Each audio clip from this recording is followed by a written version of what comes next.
ఇది ప్రజల తిరుగుబాటు. ప్రజలు గాని కండెర్ర చేస్తే మీ ఊర్లోనే మీకు పుట్టుగతులుండవు. ఈ విషయం మీరు గుర్తుపెట్టుకోండి. తెలుగుదేశం పార్టీ లేకుండా చేస్తాడంట. నిన్ను పుట్టించిన దేవుడు వల్ల కూడా కాదు. కబద్దార్, జాగ్రత్తగా ఉండమని హెచ్చరిస్తున్నా.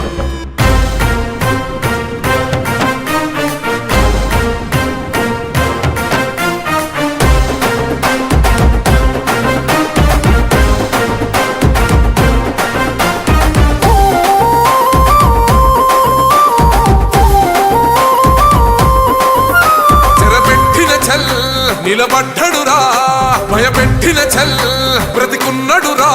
ఆడబిడ్డలని నిందించినరు, కార్యకర్తలని వేధించినరు. ఓర్చుకొని ఓర్చుకొని కట్టలనే తెచ్చుకొని చూసుకొని దూసుకొని గర్జించి దూకినడు చల్.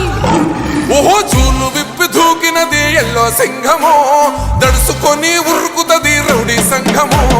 జై జై చంద్రన్న, జై జై జై